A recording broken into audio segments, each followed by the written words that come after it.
저희가 코로나의 시기를 살아가고 있습니다.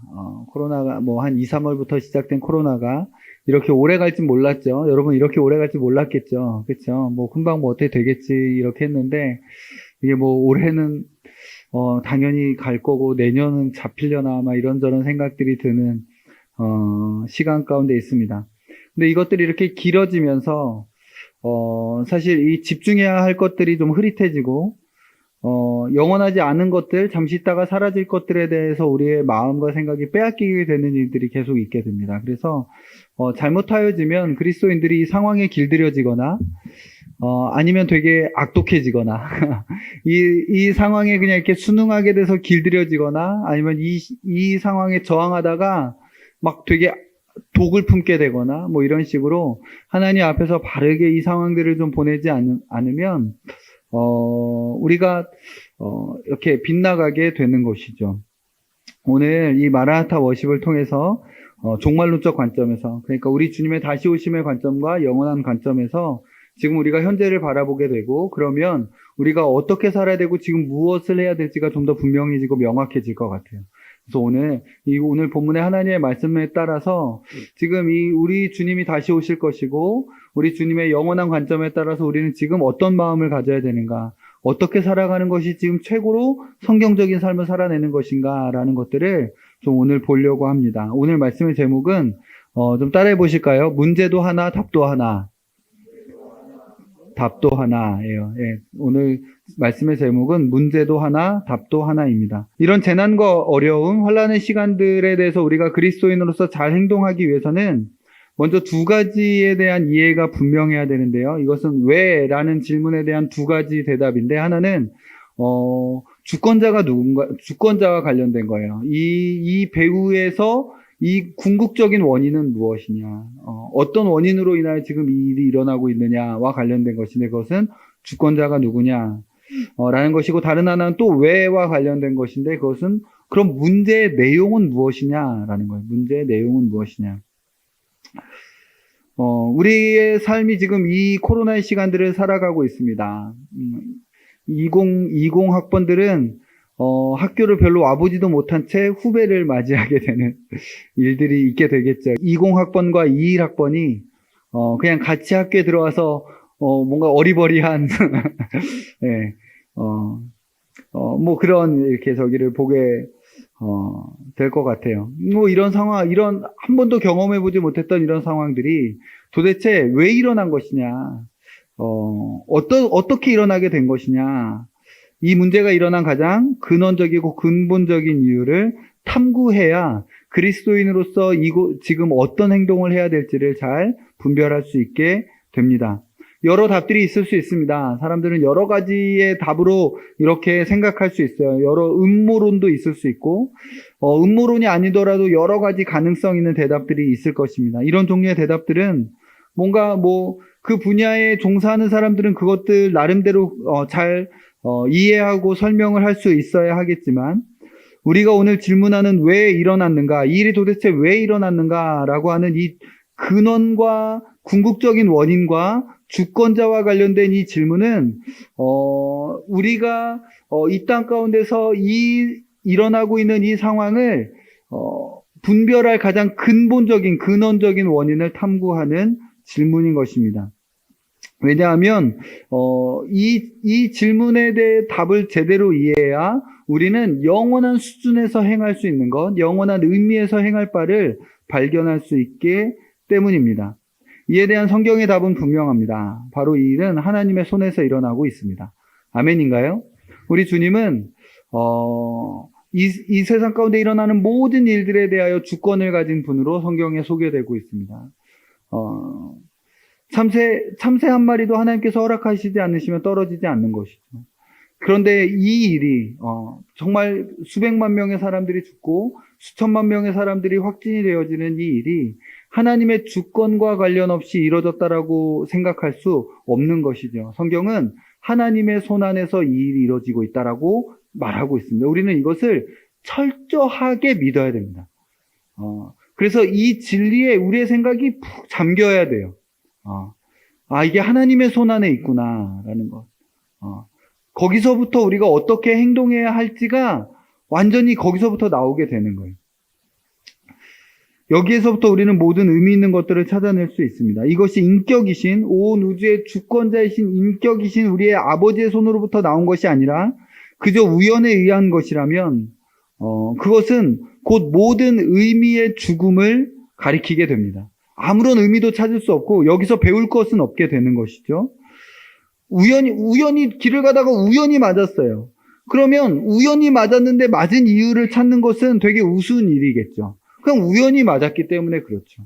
어떤 부분에 있어서 내가 뭔가 맞았다면 왜 맞은 것인지, 아버지가 나를 때리셨다라면 내가 왜 맞았는지 그것에 대해서 돌아봐야 되는 것이죠. 이것을 믿고 알게 되면 이제서야 그 다음 질문이 가능해지게 되는데, 그러면 아버지께서는 도대체 왜 이를 허락하셨는가라는 겁니다.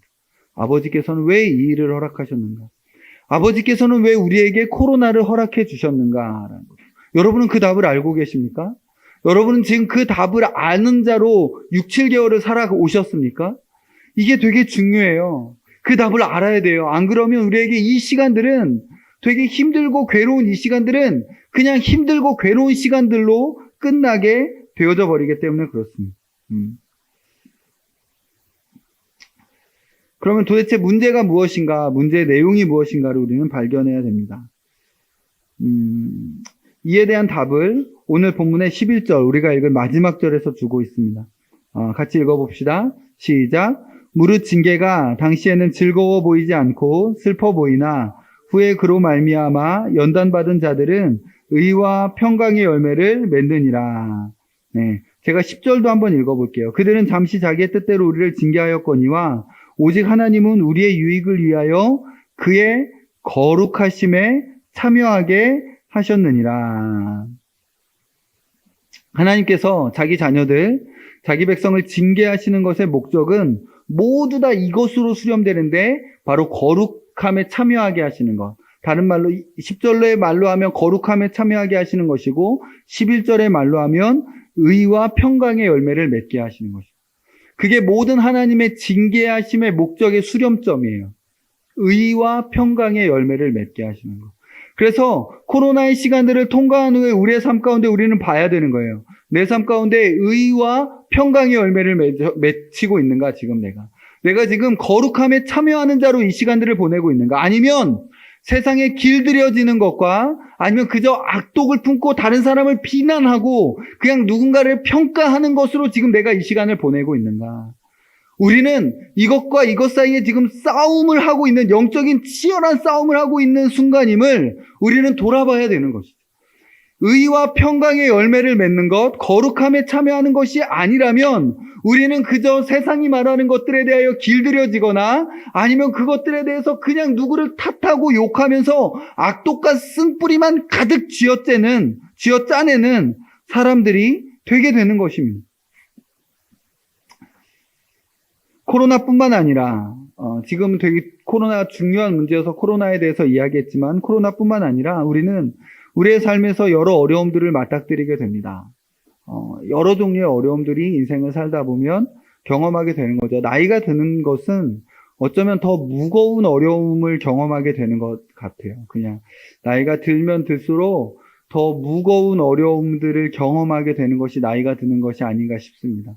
뭐 어떤 경우에는 어렸을 때 그런 일들을 경험하는 일들도 있지만 일반적으로 보면 사랑하는 사람들을 점점 잃게 되고 그리고 자기의 육신이 점점 약해지고 늙어가고 그러면서 병이라는 것을 얻게 되고 이러면서 죽음과 점점 가까워지는 것들을 보면서 그런 것들을 어떻게 감내해내고 이 무게를 어떻게 짊어내는가라는 것들을 배우게 되는 것 같습니다.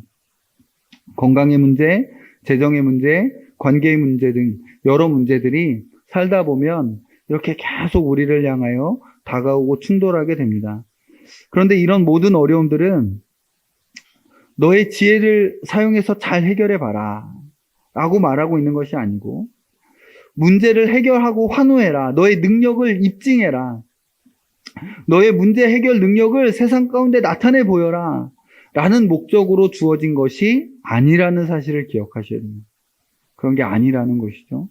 만약에 그것이 목적이라면 우리는 어느 때는 성공한 사람으로 드러날 수 있지만 분명히 실패라는 것을 경험하게 될 것이고, 오히려 이 문제 앞에 아무것도 할 수 없는 무능력한 나, 그래서 그냥 나는 아무짝에도 쓸모없는 사람이다라는 결론만 맺게 될 것입니다. 이런 모든 어려움들 통해서 하나님께서 원하시는 것은 그냥 잠시 잠깐 있다가 사라질 유익이 아니라 영원히 남을 유익, 영원히 남을 열매를 이 시간 동안 맺기를 하나님께서 원하신다는 거죠. 그게 바로 영원히 남을 열매가 무엇입니까? 의와 평강의 열매라는 거죠. 우리가 그날에 주께 드릴 열매를 가득 안고 주의 얼굴을 뵙기를 원하고, 정말 땅끝에서 주의 얼굴을 뵙기를 원할 때 하나님께서 우리에게 받으실 그 열매는 이런 고난과 어려움 통해서 영원히 남을 의와 평강의 열매를 가지고 주님을 뵙기를, 주님을 만나기를 주님께서 원하시는 거예요. 너 문제 해결 능력이 좋구나 라는 것이 아니고, 너가 너의 지혜를 아주 잘 사용해가지고 그거를 필요한 사람들과 자원들을 몰아내가지고 이 어려움까지도 너는 해결해낼 수 있는 사람이구나 라는 것을 입증해내는 것이 아니라, 아니면 그저 그 상황에 길들여지거나 아니면 누군가를 향하여 계속 분노하는 것으로 그냥 그렇게 살아내 쓴뿌리만 가득한 자로 주님을 만나내는 것이 아니라, 이것이 능하신 우리의 아버지의 손으로부터 나오는 것임을 알고 거기서 내가 맺을 열매를 맺는 것, 이것이 영원한 의미, 영원히 남을 것을 오늘 맺으라고 하나님께서 지금 이 시간들을 우리에게 허락해 주고 계시다라는 것을 우리는 발견해야 된다는 것입니다. 오늘 본문에서 여러분 우리가 함께 읽었지만 이것은 아버지께서 그 자녀에게 주시는 것입니다. 성경에 보면 아버지께서 그 자녀에게 주시는 것이 두 가지가 나와요. 두 가지가 나와요. 하나는 뭐예요? 기업이고 하나는 징계예요.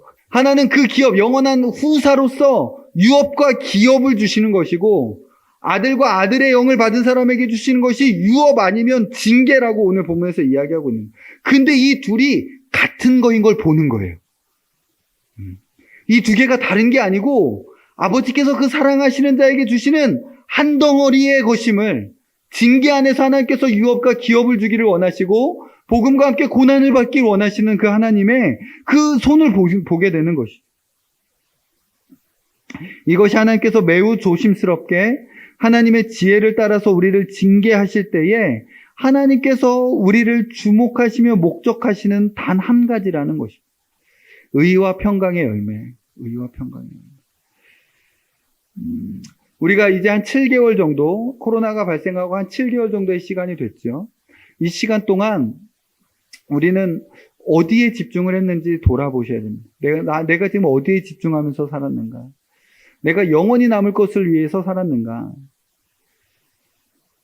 의와 평강의 열매 맺음이 목적이라는 것은 이 모든 일의 문제가 사실 하나로 귀결된다는 것을 또한 의미합니다. 그것은 바로 죄의 문제라는 것입니다. 그리스도인은 항상 이것을 기억해야 됩니다. 바로 문제는 하나라는 것입니다. 문제는 하나예요. 문제는 하나밖에 없어요. 세상은 여러 가지를 문제라고 이야기합니다. 정부도 문제고, 여당도 문제고, 야당도 문제고, 극우 집회도 문제고, 교회도 문제고, 교회 기성세대도 문제고, 전광훈도 문제고, 태극기 부대도 문제고, 이게 저게 다 문제라고 하죠. 하지만 세상이 문제라고 지목하지 않는 단 하나가 있는데 바로 뭘까요? 죄입니다. 죄가 문제다라고 말하지 않습니다. 우리가 하나님 앞에 범죄한 것이, 우리가 거룩하신 하나님의 눈을 찌른 것이 이 모든 일들의 가장 근원적인 문제다라고 하여 회개하지 않는 것입니다. 우리는 하나님께로 회개하고 돌아가야 한다라고 절대로 말하지 않는 것입니다. 이것을 말해야 할 것은 바로 교회입니다. 그리고 다른 그 누구도 아니라, 다른 그 누구의 죄도 아니라 바로 내 죄가 문제라는 거죠. 바로 내가 문제라는 것입니다. 그렇게 말하는 유일한 공동체가 교회고, 교회는 이 시간에 바로 그것을 깨닫고 그것을 회복해야 한다는 것입니다. 그래서 오늘 징계를 이야기하는 것의 시작점에서 다른 것이 아니라 죄에 대해서 언급하고 있는 거예요. 4절에 보면 너희가 죄와 싸우되 아직 피 흘리기까지 대항하지 아니하고, 이렇게 이야기하면서 지금 죄와 싸우는 것을 이야기하면서 징계에 대해서 말씀하고 계시는 것입니다. 하나님께서 징계를 하셔서 의와 평강의 열매를 맺게 하시는 것은 바로 죄의 문제로부터 우리를 벗어나게 하시기 위한 거예요. 죄의 문제로부터. 거룩함에 참여하게 하시는 것은 다른 것이 아니라 죄로부터 우리를 떠나게 하시는 것이죠. 죄와 싸우되 피 흘리기까지 싸워야 하는데 너희가 지금 그렇게 하지 않고 있다. 죄와 싸울 때는 생명을 걸고 싸워야 하는데 너희가 지금 그렇게 하고 있지 않다 라고 말씀하시는 것이 하나님께서 징계를 통하여 메가폰으로 죄로부터 떠나라 라고 말씀하시는 거예요. 여러 가지 우리들이 뭔가 어려움과 환난들을 겪게 될 때 우리는 해결책을 위한 여러 가지 방법들을 머리로 바로 굴리고 내가 가지고 있는 자원들이 이거고 이런 문제는 이거니까 이렇게 딱딱딱 맞추면 이 문제를 해결할 수 있어 라고 우리는 자동적으로 하나님 없이 문제 해결로 나아가려고 하는데 성경은 지금 그것을 요구하는 것이 아니라 하나님 앞에 회개하라 라고 말하는 거예요. 하나님 앞에 엎드려라 라고 말하고 있는 거예요. 의와 화평의 열매를 맺어라. 이것이 하나님의 징계의 손 아래서 이것을 가장 영원히 남는 것으로 잘 배우는 것이다 라고 말씀해주고 계시는 것이죠. 이 피조 세계 전체의 유일한 문제는 다름이 아니라 죄입니다. 죄가 문제예요. 네. 다른 모든 문제들은 그저 여기로부터 파생한 것들일 뿐입니다. 그래서 우리는 항상 죄를 문제로 삼아야 돼요. 그것이 기독교예요. 네. 불교의 문제는 뭡니까? 불교는 무엇을 문제로부터 어떤 것을 문제로 삼아서 지금 불교가 시작이 된 겁니까? 불교의 문제는 뭐예요? 고통의 문제예요. 불교는 고통이 문제다라고 시작하는 거예요. 그래서 고통이 어디로부터 오느냐 봤더니 집착에서부터 온다. 그것을 멸하면 득도하게 된다라고 그렇게 생각해서 나아가는 거예요. 고통의 문제로부터 나아가는 것이죠. 그런데 우리는 고통의 문제까지 가면 안 돼요. 거기보다 하나 더 들어가야 되는 거예요. 어디까지 가야 돼요? 이 고통의 문제가 나타난 이유가 무엇이냐? 죄가 문제다. 우리는 항상 그래서 그냥 고통의 문제에서 멈추면 안 되고 더 나아가서 그것을 통해서 죄를 다뤄야 되는 것이죠. 죄를 다뤄. 우리가 이 시간을 통해서 죄의 문제가 다뤄지지 않았다라면 그래서 의와 평강의 열매가 이 시간을 통해서 우리의 삶 가운데 맺혀지지 않았다라면 우리는 이 엄청난 코로나를 낭비한 것입니다. 존 파이퍼 목사님께서 암이 걸리셔가지고 뭐 쓰셨던 글들을 이렇게 좀 잠깐 보셨는데 암을 낭비하지 말라고 그렇게 표현하셨던 것을 읽었습니다. 하나님께서 암을 가지고 우리에게 하시려고 하는 그 축복을 낭비하지 말라고 말씀하신 것이 기억이 납니다. 코로나도 마찬가지입니다. 코로나를 낭비하고 있는 거예요. 코로나를 낭비하고. 이 엄청난 하나님의 징계와 우리를 향한 사랑의 손을 낭비하고 있는 것이죠. 우리는 이 시대에 무엇보다도 죄와 싸우되 피 흘리기까지 싸울 것을 결심하고 매일매일 죄와의 싸움을 싸우는 데에 집중해야 됩니다. 이것이 코로나를 통해서 우리가 배워야 될 가장 영원한 가치, 영원한 열매라는 것을 우리는 기억해야 돼요. 안 그러면 계속 남 탓해요. 안 그러면 내가 아니라 딴 사람들이 잘못이고 내가 아니라 제가 잘못이고 내가 아니라 지금 지금 세상 다 그러고 있잖아요. 그 제가 잘못이야. 계속 거기다가 막 이러고 있잖아요. 세상은 그렇게 가는 것이죠. 그러나 교회까지 그러면 어떡합니까? 그리스도인들은 하나님 제가 잘못했습니다. 하나님 제가 하나님 앞에 범죄했습니다. 자기의 가슴을 치고 회개해야 되는 것이죠. 이것을 하나님께서 말씀하고 계시는 거예요. 오늘 하나님께서 이 히브리서의 말씀을 통해서 지금 한국교회 가운데 세계교회 가운데 지금 이걸 말씀하고 싶으신 겁니다. 의와 평강의 열매를 맺어라.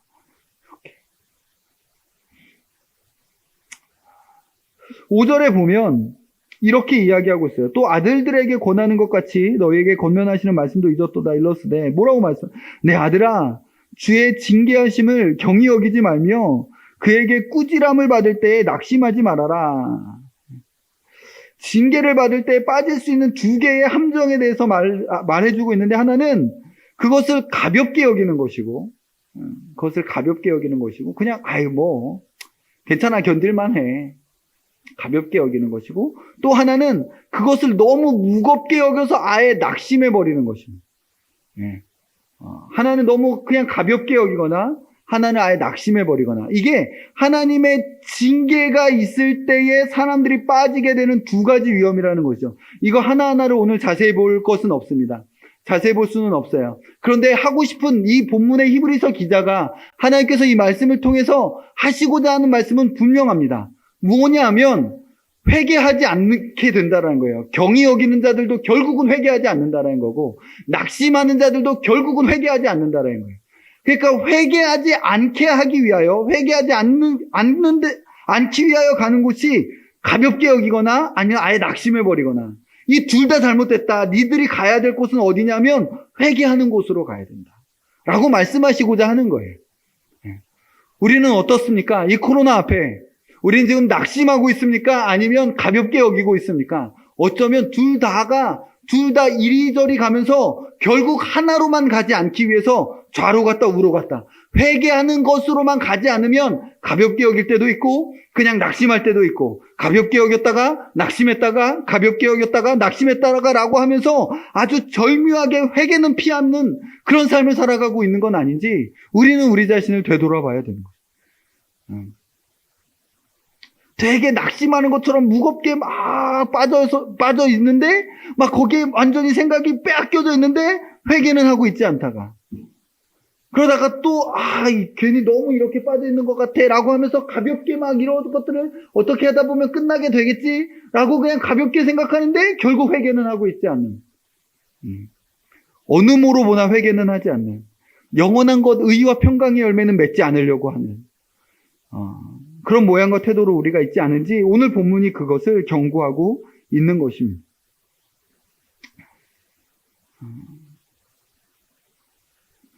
하나님의 징계하심의 때에 회개하지 않고 죄와 싸우되 피 흘리기까지 싸우기로 결정하지 않는 사람들은 결국 이 둘 중에 하나의 함정 또는 둘 모두의 함정에 빠져서 살게 되는 것입니다. 문제를 보았다면 이제 답도 보아야 됩니다. 문제가 하나라면 답도 하나입니다. 문제도 하나, 답도 하나. 문제가 죄라면 죄에 대한 답은 뭘까요? 예수 그리스도입니다. 우리의 영원한 소망, 우리의 구원자, 우리 주 예수 그리스도가 우리의 소망이고 답입니다. 아멘. 오늘 찬양을 하고 막 이렇게 하면서 하나님께서 정말 이 메시지를 우리에게 주시는구나. 오늘 찬양이 계속 예수님, 계속 예수님, 예수님에 대해서 이야기. 우린 그것을 새겨야 돼요. 우리의 답은 하나입니다. 예수 그리스도. 예수 그리스도. 아멘. 아멘 하세요. 아멘입니다. 정말 그렇습니다. 오직 우리 주 예수 그리스도만이 우리의 모든 죄의 문제를 해결해 주신 분이십니다. 그리스도께로 가지 않고는 전혀 죄의 문제를 해결할 수 없고 죄로부터 참된 평안도 얻을 수 없습니다. 그냥 그리스도께로 간다는 것은 그냥 예수님 믿었으면 됐어라는 게 아니라는 것을 여러분 잘 알고 계십니다. 예수 그리스도를 믿는다는 것은 그냥 과거형일 수 없어요. 그것은 믿음은 과거고 현재고 미래여야만 진짜 믿음인 거예요. 그리스도를 붙잡는 것은 내가 예수님을 과거에 한번 붙잡았었지 라고 하는 거, 그게 과거형이면 안 붙잡은 거예요. 지금도 붙잡아야 그게 과거에 붙잡은 것에 대한 증거가 되는 것이죠. 인생의 문제는 여러 모양으로 나타나지만 우리들이 살아가면서 여러 모양의 문제들을 여러 수준과 여러 단위 안에서 우리가 문제들을 경험하게 되겠지만 그때마다 복잡한 그 모양의 변화에 속지 마세요. 결국 모든 문제는 다 죄의 문제고, 그리고 이 모든 죄의 문제의 유일한 답은 예수 그리스도입니다. 예수 그리스도를 붙잡으면 정답인 거예요. 세상 사람들은 그렇게 이야기하지 않겠죠. 세상 사람들은 그게 뭐냐라고 하지 않겠죠. 그러나 우리 주님께서 영광 중에 다시 오시는 날 누가 그 시간을 제대로 보냈는지를 주님께서 드러내 주실 것입니다. 이 코로나의 시간들을 가장 잘 보내는 것은 무엇이냐 하면 바로 예수 그리스도를 붙잡는 거예요. 우리의 의와 평강이 되시는 그리스도를 붙잡는 것이죠. 그래서 그로부터 연결되어져서 연합되어져서 열매를 맺는 것입니다. 나는 포도나무요 너희는 가지니 라고 말씀하시는 그분과 연합되어져서 그분으로부터 오는 성령의 수액을 받아 의와 평강의 열매를 맺는 것이죠. 이것이 지금 시대를 가장 잘 사는 삶입니다. 회개하는 것입니다. 회개하는 것입니다. 코로나는 결국 끝날 것입니다. 언젠가 끝나겠죠. 언젠가 끝날 겁니다. 각자 인생의 문제들도 해결되는 날들이 있을 것입니다. 지금 코로나 이후에 어떤 문제들을 가지고 있는지 모르겠지만, 그 인생의 문제들도 해결되는 날들이 있게 될 것입니다. 뭐 취직의 문제든, 결혼의 문제든, 어떤 문제든 해결되는 날들이 있을 것입니다. 문제는 이 문제들이 다 해결된 그날에 내가 어떤 사람으로 서 있을 것이냐는 겁니다. 코로나가 끝나는 그날에 여러분이 어떤 모양으로 서 있을 거냐는 것이죠. 세상 사람들 환호하는 무리 가운데 섞여서 그냥 똑같이 환호하는 자로 있을 것인가? 아니면 하나님의 징계하심 가운데 의와 평강의 열매를 맺은 자로 그날에 설 것인가? 거룩함에 참여한 자로, 회개한 자로 그날에 있을 것인가? 라는 것을 질문해요. 죄와 싸우되 피 흘리기까지 생명을 걸고 죄와 싸워. 여러분, 죄는, 세상 사람들은, 중생하지 않은 사람들은 죄를 가볍게 여겨요. 하나님을 모독하는 것까지도 가볍게 여겨요.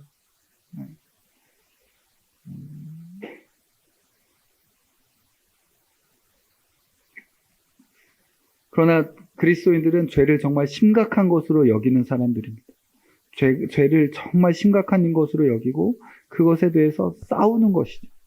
뭘 그것과 그렇게까지 싸우냐라고 말하는 사람들이 그렇게 이야기하지만 그것과 그렇게까지 싸워야 된다라는 것을 아는 사람들이고, 오늘 본문이 그걸 요구하는 거예요. 코로나 당한 백성들아, 죄와 싸우되 피 흘리기까지 싸우라. 재난 가운데 있는 백성들아, 죄와 싸우되 피 흘리기까지 싸우라. 이것이 너희를 사랑하는, 너희를 징계하시는 아버지의 뜻이다 라고 말씀하시는 것이죠. 누가 이 음성을 들을 거냐는 거죠. 누가 이 음성을 들을 거냐는 거죠. 경히 여기기도 하고 낙심도 하기는 하지만 회개는 안 해. 나는 이 완악한 마음으로부터 어떻게 이길 것이냐는 것이죠. 주께서 오늘 우리에게 그 은혜를 주시기를 소망합니다. 네.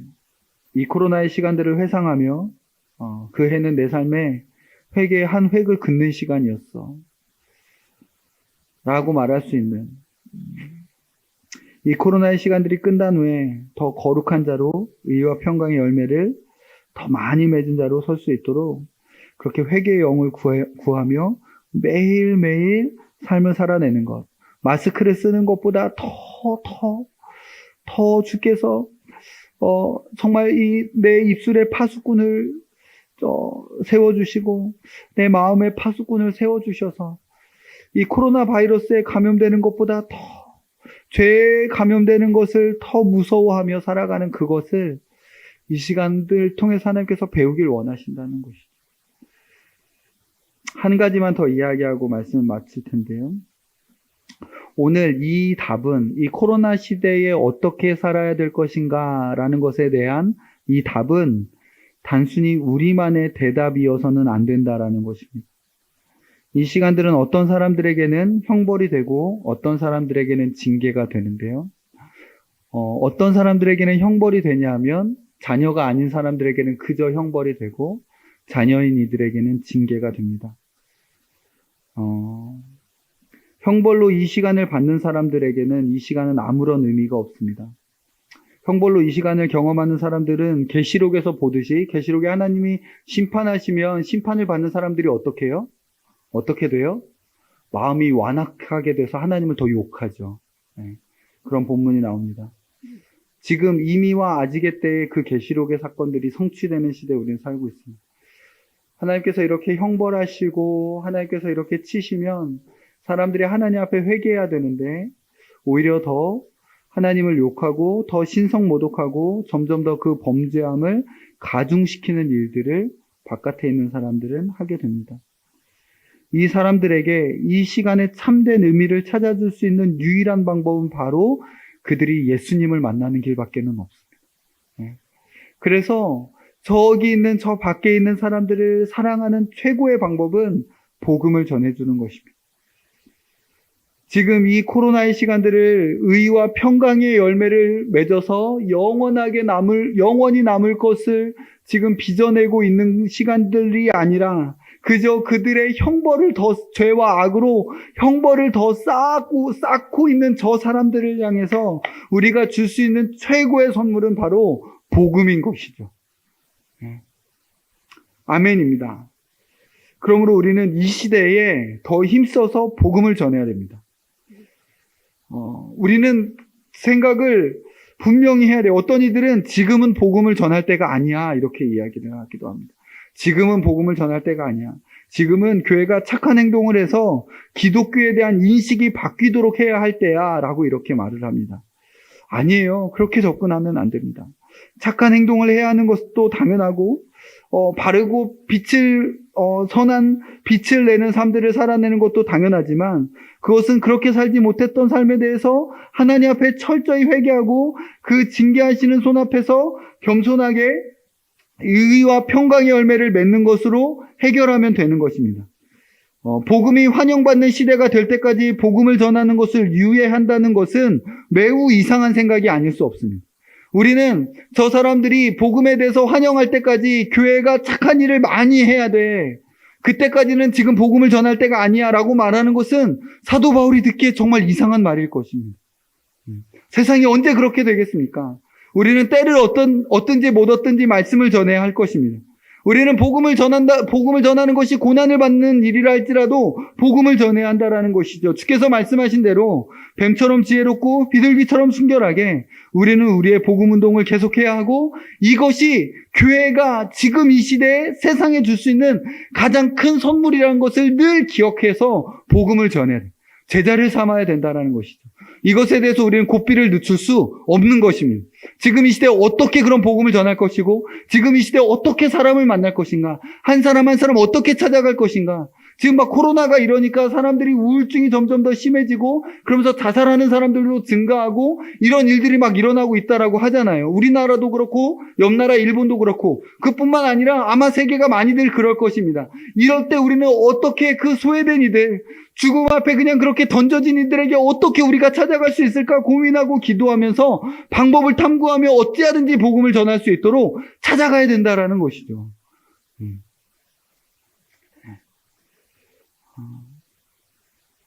주께서 분명히 주님의 택하신 백성들을 붙여주실 것입니다. 말씀을 마무리하겠습니다. 오늘 이 메시지는 지난 몇 달간 마라타 워십을 뭐 이렇게 영상으로 들으셨거나 뭐 이렇게 하셨거나라고 하면 계속 들으셨을 종류의 메시지입니다. 사실 제가 지금 이 몇 달간 계속 이 메시지만 하고 있습니다. 어디서든. 다른 메시지를 준비하려고 했는데 다른 메시지가 안 와요. 다른 메시지를 못 전하겠어요. 하나님께서 이 메시지를 계속 우리에게 전하게 하신다라고 믿어요. 하나님께서 이 말씀을 지금 우리에게 계속 주고 계신다라고 믿어요. 코로나 시대를 살아가는 백성들아, 나의 백성들아, 죄와 싸우되 피 흘리기까지 싸우라 라고 주께서 계속 지금 한국교회 가운데 우리들을 향해서 계속 말씀하고 계시다라고 듣고 있어요. 그렇게 알고 있어요. 여러분 회개합시다. 회개하자라고 말하는 건 쉬워요. 회개를 하는 것이죠. 하나님 정말 주님 앞에 어그러지고 비뚤어진 좀 내 삶을 수정하는 거죠. 그리스도 앞으로 영원한 가치를 위해서 그리스도께 내 삶을 던지며 살아가는 것이죠. 하나님께서 회개하는 자를 찾고 계시는 줄로 믿습니다. 그래서 시편에 보면 찬양하는 자는 호흡 있는 자들아 다 찬양하자라고 말하는 것처럼 회개하는 자들은 또 함께 회개하자라고 외치는, 그게 또 복음을 전하고 함께 회개하자라고, 함께 하나님 앞에 돌아가자고 하는 것이죠. 함께 여러분들이 또 어느 공동체에 속해져 있든지 간에 그저 이런 상황 가운데 세상에 길들여져 버리거나 아니면 악독함과 쓴뿌리로 다른 사람을 탓할 사람을 찾고 있는 시대와 교회 앞에서 아니라고, 함께 회개하자고 이렇게 할 수 있는 저와 여러분들이 되면 좋겠습니다. 네, 기도하겠습니다.